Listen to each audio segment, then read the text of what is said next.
একটা সেতু, আর সেই সেতুকে ঘিরে তৈরি হয়েছিল সবথেকে বড় বিতর্ক। প্রশ্ন উঠেছিল, সরকারি প্রকল্প না হয়েও এত বড় নির্মাণ কাজের দায়িত্ব একজন ব্যবসায়ীর হাতে এলো কিভাবে? আর সেই ব্যবসায়ী ছিলেন বীরভূমের মোহাম্মদ নিজামুদ্দিন ওরফে টুলু মণ্ডল। অভিযোগ, তিলপাড়া ব্যারাজের সেতু মেরামতির জন্য বন্ধ হয়ে যাবার পর প্রথমে নদীর ওপর হিউম পাইপ ফেলে একটা অস্থায়ী রাস্তা তৈরি করা হয়। সেই রাস্তা দিয়েই চলাচল শুরু করে পাথর বোঝাই লরি। পরে সেখানে টোল বুথ বসিয়ে টোল আদায়েরও অভিযোগ ওঠে। এরপর সাংবাদিক বৈঠক করে টুলু মণ্ডল ঘোষণা করেন, প্রশাসনের পরামর্শে স্থানীয়দের নিয়ে নতুন সেতু তৈরি করা হবে। সম্ভাব্য খরচ ধরা হয়েছিল 4 থেকে 5 কোটি টাকা। তার দাবি ছিল 20 থেকে 25 ton rod, A grade OPC cement এবং বড় কংক্রিটের ব্লক ব্যবহার করে মাত্র 15 দিনের মধ্যেই সেতু চালু করা সম্ভব।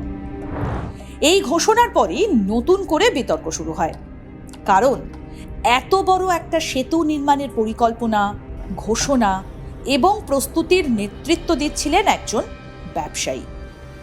স্থানীয়দের একাংশের দাবি, টুলু মণ্ডলের প্রভাব এতটাই ছিল যে এলাকায় তার কথাই শেষ কথা বলে মনে করা হতো। আর সেই কারণেই এই কথিত অবৈধ সেতুর ঘটনা আজও বীরভূমের অন্যতম আলোচিত বিতর্ক।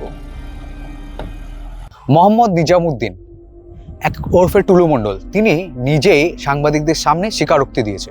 সেই সালটি হচ্ছে 2025, ঠিক 28 বা 29 তারিখ অক্টোবর মাসে। তিলপাড়া যে ব্রিজ, মানে এপ্রিল থেকে মনে হয় এই ব্রিজটা যান চলাচল বন্ধ আছে। তো আমরা যে দুর্গতিতে পড়ে গেছি, পুরন্দরপুর পার্ক দিয়ে গাড়ি যাচ্ছে, মানে একটা গাড়ি 2 দিন 3 দিনে টিপ হচ্ছে, গাড়ি ভাড়াদের 2000 টাকার 2500 টাকা খরচ হচ্ছে। আমাকে বলেছে এবং ঊর্ধ্বতম আমাদের যা প্রশাসন আছে বলে আপনারা থেকে এটা করে দেন। এবং কাজলকে বলেছে, যেহেতু কাজল সঙ্গে আছে, অনেক লোকাল লোকের 9 জন লোকাল লোকের জায়গা আছে, তাদেরকেও সঙ্গে নিয়ে এটা বানিয়ে দিয়েছে। এটা বানাইতে এস্টিমেট মোটামুটি 4 থেকে 5 কোটি টাকার মতন খরচ হবে। কি সুবিধা হবে? সুবিধা সবারই সুবিধা হবে। তো সমস্ত সারা ইন্ডিয়ার মানে এই রুটে, মানে শিলিগুড়ি থেকে একদম মড়গা কলকাতা, এদিকে রানীগঞ্জ, যত গাড়ি যাবে এই রুটের উপরেই যাবে। একটা গাড়ি যাবে, একটা গাড়ি আসবে, মানে কোনো গাড়ি দাঁড়াবে না, কোথাও কিছু দাঁড়াবে না গাড়ি, একদম উন্নত মানের হবে। এইটা বড় বড় এই দেখছেন না ব্লকগুলো পড়ে আছে, এর উপরে ঢালাই হবে, প্রায় 20-25 টন রোডে ঢালাই হবে। ঢালাই দেওয়ার পরে তারপরে ওপিসি সিমেন্ট দিয়ে, যেটা এ গ্রেডের সিমেন্ট, সেই সিমেন্ট দিয়ে ঢালাই হবে।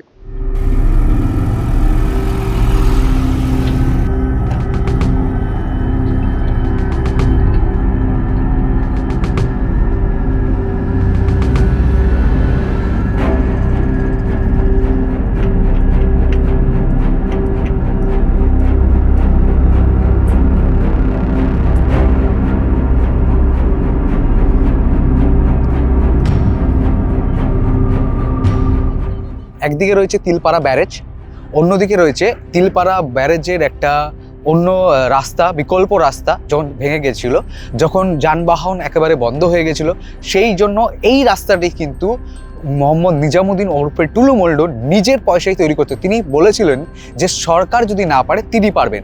এই মুহূর্তে আমি দেখাবো সেই জায়গাটাই নিয়ে যাচ্ছি যেখানে সিমেন্টের ব্লক পড়ে রয়েছে।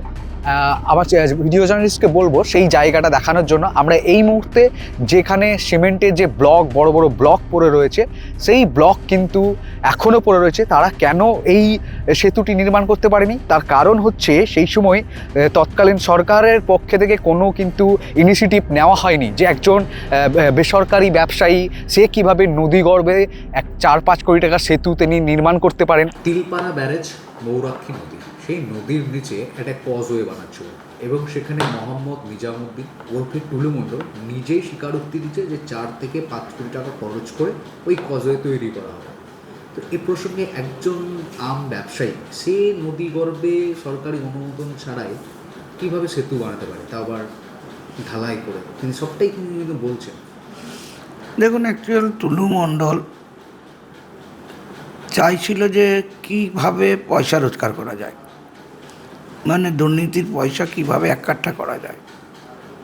তো যেভাবে ডিসিআর দেখছেন সেইভাবে উনি চেয়েছিল যে যখনই ওই, আমি শুনেছি তিলপাড়া ব্রিজটাকে উইক হয়েছিল, উইক দেখানো হয়েছিল, দুর্বল ব্রিজ হয়ে গেছে, ব্রিজে মেনটেন্সের কাজ হবে।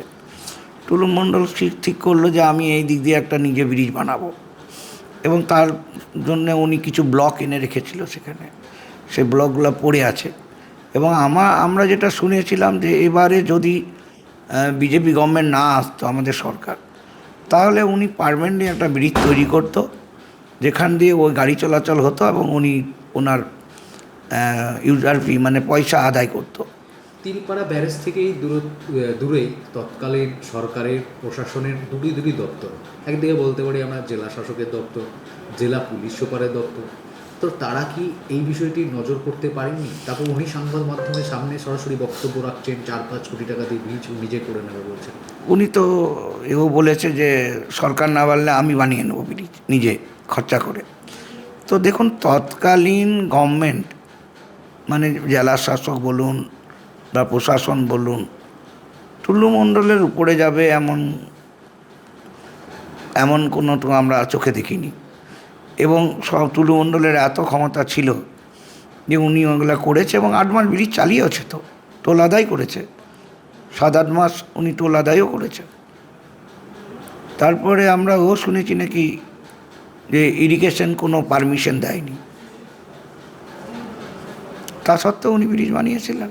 অথচ জেলা পুলিশ প্রশাসন, তৎকালীন সরকারের সমস্ত আধিকারিক, ডিপার্টমেন্ট সবাই চুপ ছিলেন। একদম সব জায়গাতেই চুপ ছিলেন,